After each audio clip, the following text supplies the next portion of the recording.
ask you before you go, as you know, a U.S. district judge has now reopened a contempt inquiry into the decision to fly those planes of Venezuelan immigrants, alleged gang members, to El Salvador after he ordered the planes to be turned around. In a DOJ filing, the Department of Justice says that you were the one that made that order. So I have two questions on that. First of all, is that right? Does the buck effectively stop with you on this? Was this your responsibility? And had you known that the judge had ordered those planes to be turned around when that order was issued? Yes, I made that decision, and that decision was under my complete authority and following the law and the Constitution and the leadership of this president, who is dedicated to getting dangerous criminal terrorists and gangs and cartels out of our country. And I'm so grateful that we get the opportunity every day to do that and to make decisions that will keep America safe. Did you know about the judge's order when you issued your order for the planes to continue? This is an activist judge, and I understand, we're still in litigation with this against this activist judge who's continuously tried to stop us from protecting the American people. We continue to win.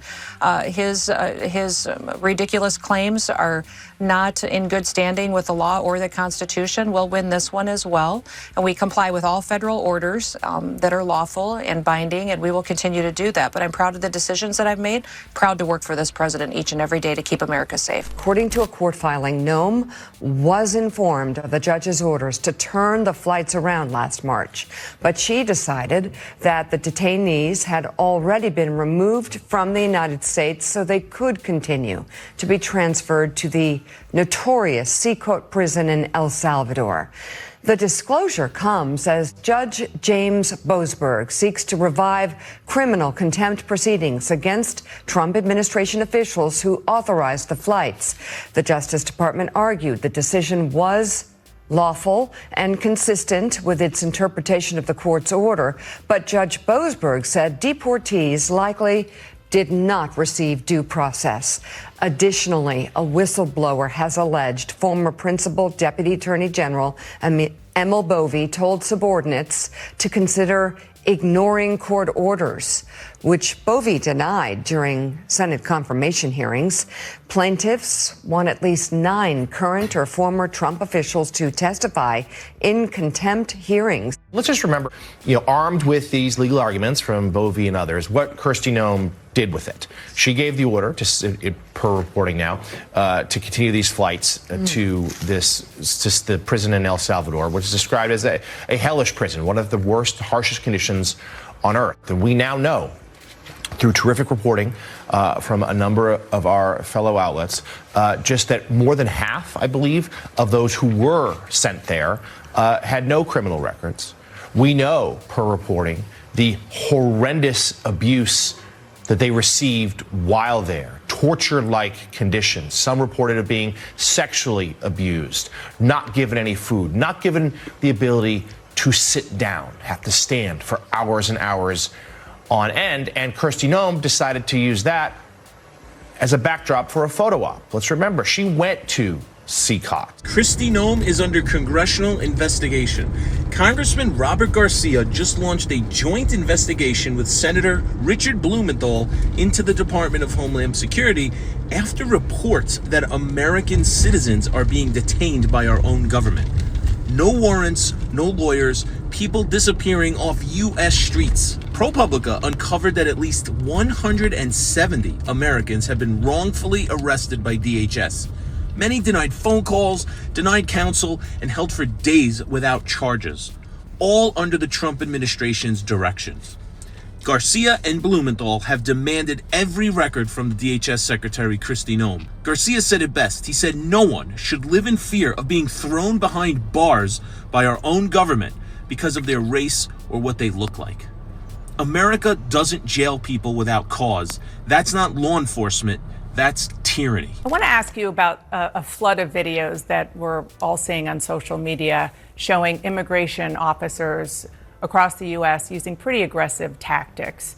There was one from Friday showing agents pinning a Chicago TV station employee to the ground. She was later released without charges. Another shows ICE agents shooting an unarmed pastor in the head with pepper balls. There were countless more showing agents tackling people, pulling them from cars, shoving journalists, detaining U.S. citizens, questioning their citizenship. Do you have any concerns, as you see all this, about how ICE and other immigration agencies are conducting themselves? Look, I don't know the specifics of those examples you gave. What I do know is these ICE agents are under tremendous pressure. Many times you talked about, some people have raised a concern about them wearing masks and different things. Many times the Antifa people who are protesting against them in these, in Chicago, in these ICE-free zones, according to the mayor of Chicago. I think they're functioning and working under extreme pressure. I think they're doing a good job. This is what we want you to open your eyes to. If it can happen, as we've said time and time again, if it can happen to folks with green cards, it can happen to citizens. And in Oklahoma City, we see a perfect example of that. This is what we're talking about. It's not other people. It's us. It's our neighbors. It's our friends. It's people who just moved from Maryland to Oklahoma for a better life and have their house destroyed. And they can't get answers. If we watch the rest of the news clip there, they're asking ICE, who's responsible for this? And then they're sending them to another agency, and they're sending them to another agency, and nobody is accountable for what happened to them. This is what my colleagues are trying to fund with this bill. Armed federal agents breaking into homes, even of U.S. citizens, traumatizing them, taking their possessions. This is Trump's America. That's why we continue to talk about due process. It's not some pie in the sky idea. It's what literally holds our country together. Without due process, without the belief in the Constitution, we are not Americans.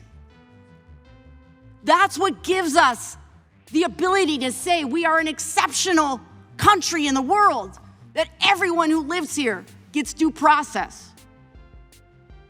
And we're going to keep saying this over and over and over again. For everyone who lives here, what happened to that family, once again, of American citizens in Oklahoma City should scare the hell out of all of us. And we should not be using this committee to find more money to pump into ICE so that these things can happen. This family is all of us. That's what we're trying to say today. This family is all of us. And I can't believe that in our name, on our watch, this is happening to people who live in this country. Open your eyes. Wake the hell up. We also need to hear from Department of Homeland Security Secretary Noem. She made time to go to Chicago for a glossy promo video, but she refuses to meet with me and Senator Duckworth.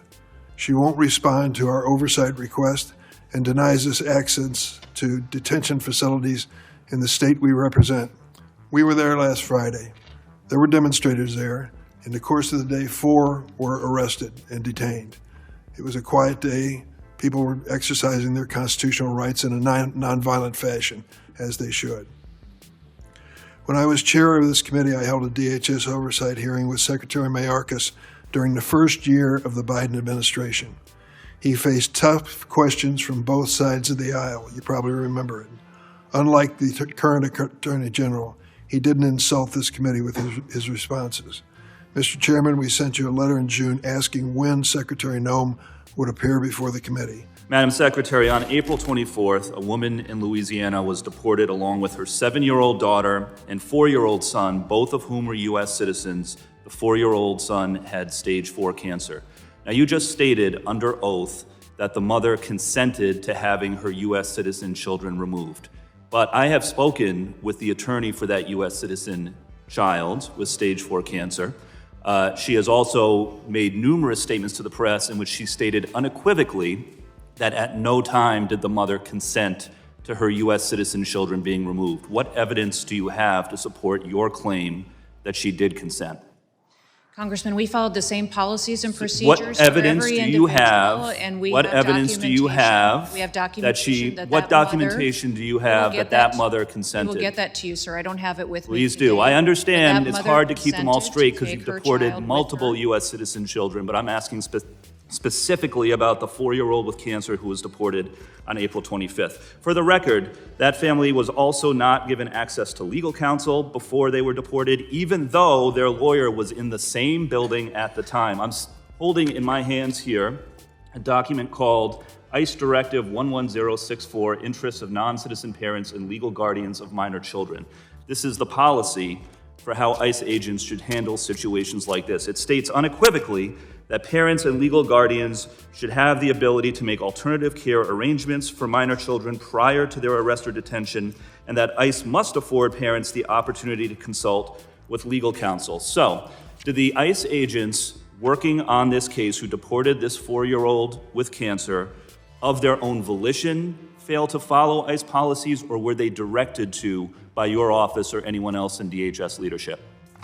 Sir, this mother chose to keep her child with her. You have not produced any evidence When to to say so, return but I'm back to asking her again, home country, have you directed And that is the directed priority of DHS President Trump is officers to keep to families ignore unified this together. It's policy? very different than the previous right. administration. The previous administration On March separated families 15th, over and reclaiming over my and over time, again. on March This 15th, is- The Trump administration have gained a reputation for fudging numbers, firing experts, and deleting data. ProPublica's reporting is the only reason we even know the number of U.S. citizens detained by ICE, because the Department of Homeland Security doesn't release data on the detention or removal of U.S. citizens from the country. And it's not just data about U.S. citizen detentions that they're hiding. There have been at least 25 officially reported deaths in ICE custody in 2025, but there are numerous reports of ICE releasing sick detainees to undercount death figures. Republicans like Noem love the aesthetic of ICE. They like the raids, they love the cruelty, but they know deep down that if the American public fully understood what they're doing, they would be forced to stop.